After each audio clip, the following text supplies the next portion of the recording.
5 years. Nagtitiis ako doon.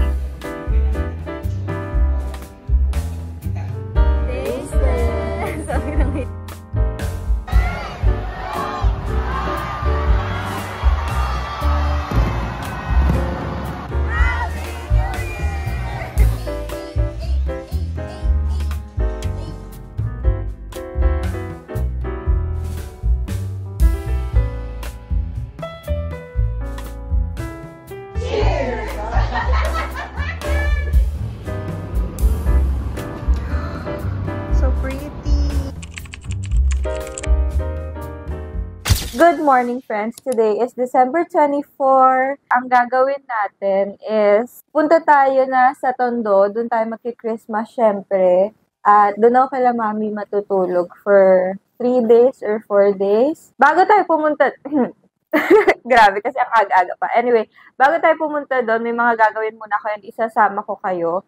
Actually, nakapag-pack na ako kagabi. I have 3 bags here. May gadget, syempre mag-work pa din tayo. Wala naman na akong i-film. Actually, tapos na talaga ako mag-work. And itong vlog na to, hindi naman siya talaga work. So, pwede ko naman siya i-edit anytime. Pero sana maisama ko siya parang mga first week of January. Eto, kasi meron na akong for this week na vlog. Tapos ito siguro first week of January. Yung damit, tapos pang gift. And pupunta muna tayo ng Starbucks because I will be doing my yearly tradition na magsusulat sa journal. So, sasamahan niyo ako, friends. Dahil hindi ko alam, baka hindi na ako makapagsulat sa journal pag nandun na ako sa Tondo because wala na akong sariling room and wala na akong time makapag-isip-isip ng mga bagay-bagay. And now, I am doing it with you, friends. And I am happy to share it with you. Kung napansin niyo sa mga before na vlogs ko, madalas ako naka-LRT. Pero ngayon kasi sobrang dami kong dala and everything. Hindi na ako mag-LRT, mag-move it na lang ako. Tapos tingnan natin, sana mabilis ako makabook. Pero sa ngayon, samahan niyo muna ako. Mag-ayos lang ako. And then, let's go na.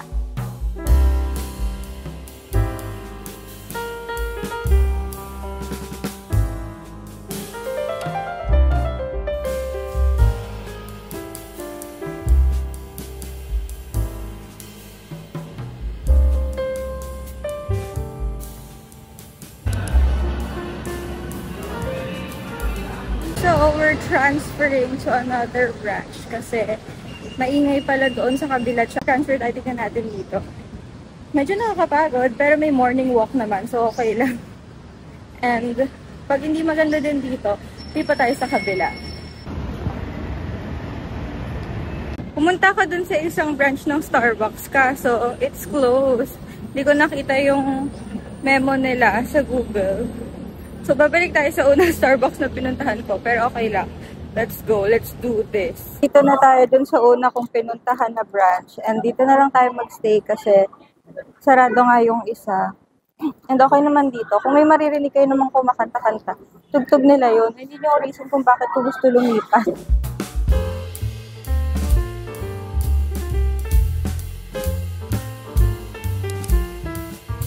For drinks, I got iced white choco mocha and then French butter croissant. Ang dami ko ng ganito sa bahay, yung strawberry something nila. This is my favorite drink. Anyway, let's start. Tulad nga ng sinabi ko sa inyo, I will be using this planner for the year 2023 from Belle de Jour. Pero hindi siya sponsored, hindi rin siya binigay ng mismong BDJ. So, binigay lang siya sa akin ng friend. And ito yung itsura niya sa loob. Tapos, meron siyang ganito, maliit na notebook sa loob or pocket notebook. May planner that I will use for this na magsusulat ako ng mga achievements, yung mga thankful ako for this year is dito. Binili ko lang to dati sa National Bookstore. Share ko na rin, friends, kung bakit ko siya ginagawa every year. Nag-start siya noong 2020 when something happened to me. Tapos parang naging yearly tradition ko na gawin siya. Actually, hindi lang siya 2020 kasi parang nung 2018 ginagawa ko na siya pero not like this na talagang magte-take time ako. Ang nangyayari kasi every year sa akin is tuwing New Year kasi hindi ako lumalabas kasi nga putukan. Takot ako sa paputok. Pag New Year, ako yung naiiwan sa bahay. Ako yung nag-iisa doon para bantayan yung bahay. Kasi sila mami nasa labas. So, ang nangyayari is, pinapanood ko yung fireworks from my bed doon sa bintana ko doon sa tondo. Tapos, nagsusulat akong journal habang nagpapaputok habang 12 o'clock. Pero ngayon feeling ko kasi hindi ko na siya magagawa. Baka nga dito rin mag-New Year sila mami. Tapos doon naman wala akong room. Kung doon kami mag-New Year, wala akong room. Hindi ko siya magagawa din. Kasi yung room ko before, kaya yun na napunta. So ngayon, dito ko na siya gagawin. And grabe, it's really a different life na binigay sa akin ni Lord after how many years. Although, this is not the peak of my prayers. Pero grabing answered prayer din to ha. To think, 3 years, 2 years pa lang, carry na nating mag-Starbucks. Diba?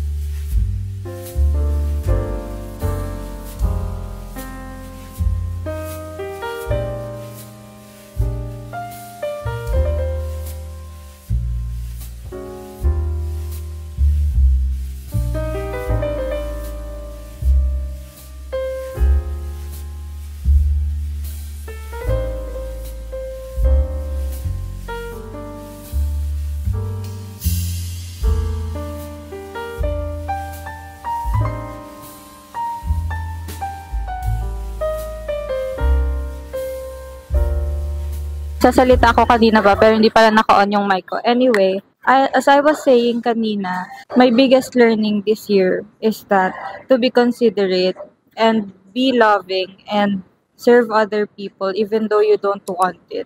Even though it's hard, we can slowly learn naman. One of my biggest learning then is that God can really turn your life 360.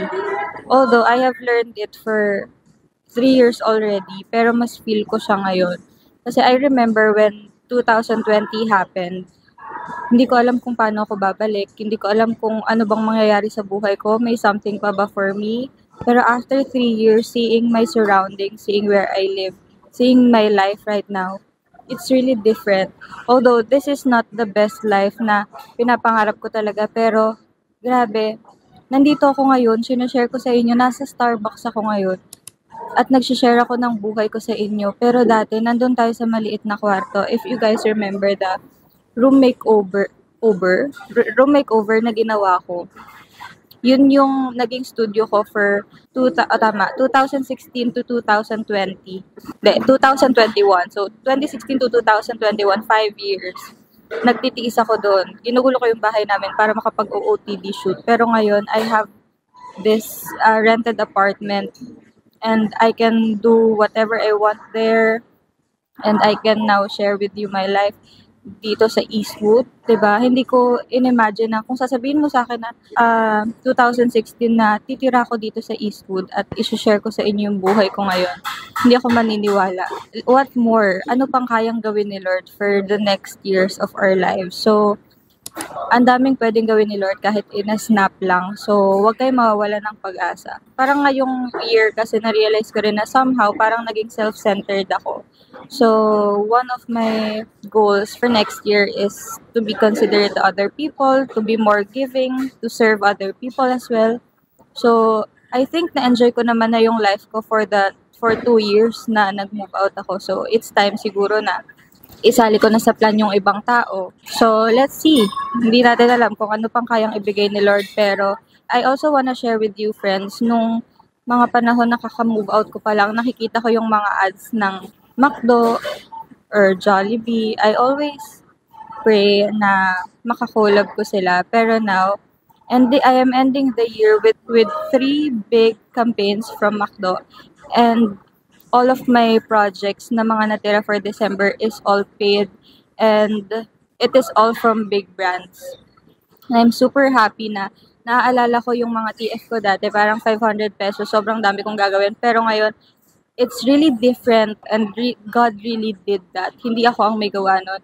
Lahat ng skills, lahat ng editings, lahat ng talent, si Lord lahat yon. So, I wanna let you know, friends, na lahat tayo may tamang time, lahat tayo kayang bigyan ni Lord ng ganon. And God has much better plans to you, with you. Yung sa akin, alam ko wala pa ako masyadong may pagmamalaki, pero I know kasi kung ano rin yung pinagdaanan ko. Pero, and you can see din sa mga previous vlogs ko, friends. Kung papanoorin yung mga vlogs ko nung 2020, ganyan, 2019, sobrang iba na siya sa ngayon. I am happy na nare-receive ko yung mga ganito, and I am so blessed kasi wala yung mga ganito kung hindi dahil kay Lord. So, ayun, medyo tumagal na ako ngayon dito, pero yun lang naman ang aking mga findings and gusto ko i-share sa inyo. And I am looking forward na mas marami pa ako ma-share sa inyo sa mga susunod pang buwan, sa mga susunod pang taon. And I wanna include you, friends. Thank you so much sa mga nanonood. Alam kong konti lang kayo.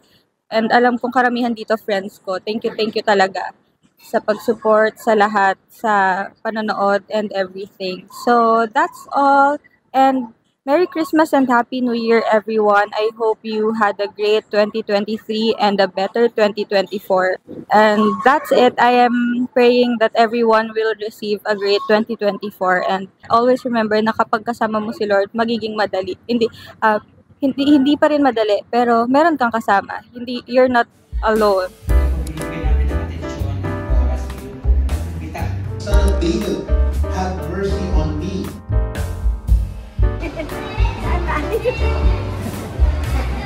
Namin post ka. Yes, next. Okay. Taste. Sabi ng hina. Ay, pagat yan eh. Hindi ka makagat. Pagat ka. Yummy kasi favorite ko. Asim na asim.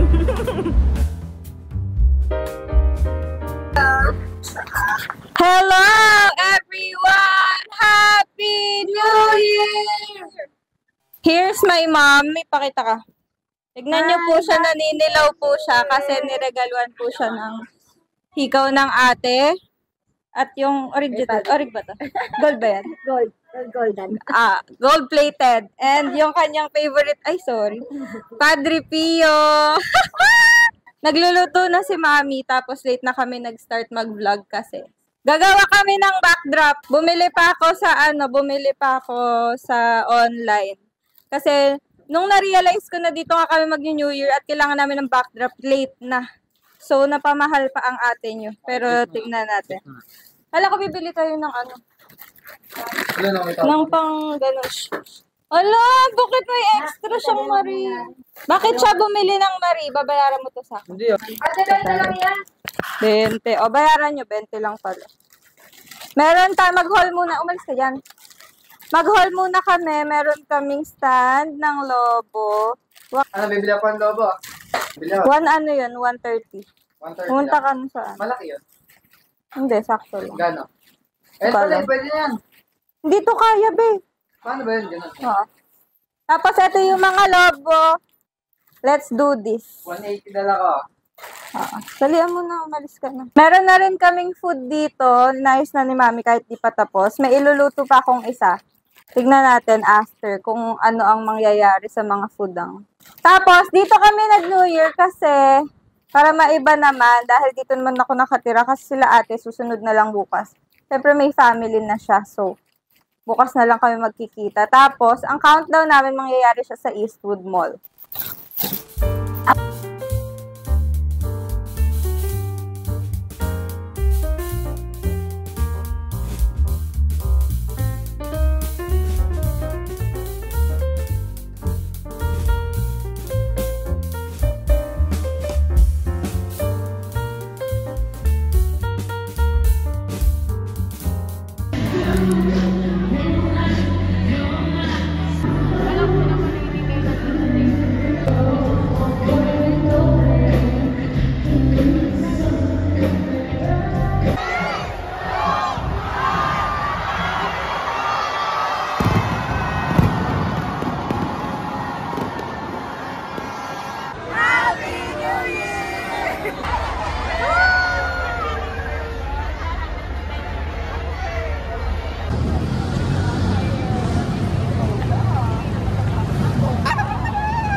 New Year lang pala ako makakakita ng maraming tao sa Eastwood. Ngayon may pagsiksikan ka sa elevator ngayon. Akala ko walang masyadong tao dito. Ay, susundan talaga ako na ito. Hello! Hello everyone! It's already 1 AM at gising pa po ang madlang people. Dito kayo guys. Oh, diba? Sleep over! Kin, baby. Natakpan ko. Hi friends, pajama party! Hello everyone. Wala si Yayi na naman. Karel yan. Tatay na ako. Let's mga ito. Kala nyo maganda? Ayan yung itsura ng bahay namin ngayon. Aesthetic pa Makalat din. kami ngayon. Aesthetic pa din yan, yung mga pinaghubad. Aesthetic ko yan. Oy!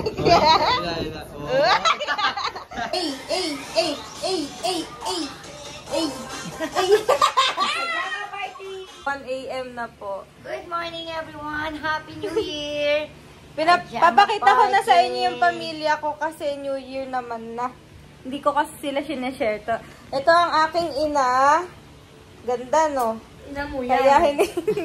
Kaya hindi ko siya pinapakita kasi Mas natatalbogan niya lang maganda ako. siya. Ito ang ina ko. O, sa mga brands po, tignan nyo ang nanay ko. Pwedeng-pwede yan mag-model. Hello po. Ito ang kapatid ko. Ano yun? Bakit may ano dun? Ito pala po. Ito pa brands. Ay, may brand ulit. Ito pa brands. Ay po. Yan din. And yung kapatid ko, wag na po siyang pansinin masyado kasi wala naman siyang pakialam sa mga ganyang bagay. Nagtampo. Patingin nga, nagpapapansin ka pa para kang Teletubbies eh.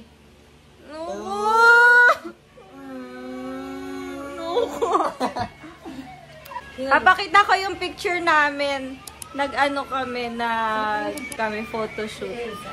Ano namang masasabi niyo nang nagdito tayo nag-New Year? Masaya kasi may putukan. Pero, Bakit? puto. Sa taas. kasi yearly sila Hindi kami nakapagpapaputok. Ano yun? Yearly sila nagpapaputok. Tapos sabi nito, bili daw silang paputok. Bawal dito. Ang mami, Ay po. anong feeling na dito nag-New Year? Kakaiba ang New Year na na-experience natin ngayong gabi. Wow. Masaya. Grabe ang Report. dami ako dito sa Eastwood Pag New Year. Naglabasan lahat at Totoo. nag-celebrate. Ang ingay-ingay po kanina. Kanina, Ang hirap dumaan. hindi yan sanay sa sobrang madaming tao. Pusod. Sabi niya pa, puso sa lapag. Para siyang naku-culture shock na ang daming tao. Yung masikip. Nahihirapan siya. Uupo siya sa lapag. It's normal na nasabihin yung mga ganyan. Akala ko all this time extrovert siya. Pag sobrang dami ng tao na overwhelmed na pala siya.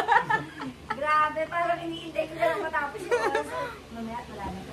Ako naman ay first time ko din dito. Kaya din eh. Magulo, yung bahay kasi sobrang liit. Okay lang ba? Oh no! Okay lang ba sa inyo? Maliit lang yung bahay. Oh. Okay lang basta sama-sama ang pamilya. Sila ate bukas pa kasi sila. Year. Pajama party. Pajama party sila, Luke. Hello. Nagpapanggap lamang siya.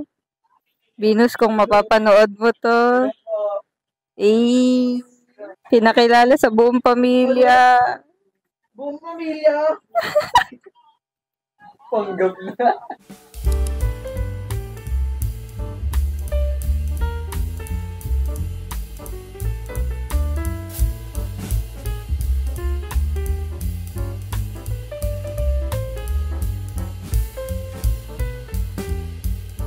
Hi friends! Dito kami nag-swimming sa ibang floor kasi closed pala yung isang floor doon. Pag Monday. So, dito kami sa parang pinakamataas and ito yung itsura. First time ko mag-swim dito kasi lagi kami doon sa kabila. Here's my mom! Wala akong makeup kasi matatanggal lang din naman. Magmumukha lang akong pan. Still know what happens when the world ends. At least this is an okay bar for running into you. It's an awful house, and I wanted to get you out. I'm working on a plan right now to come through.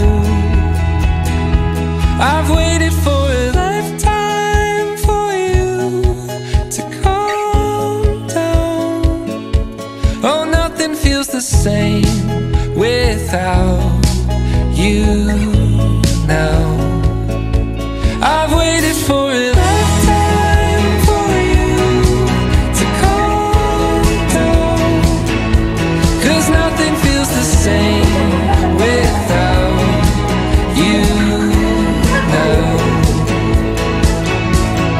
What's the point in dreaming if I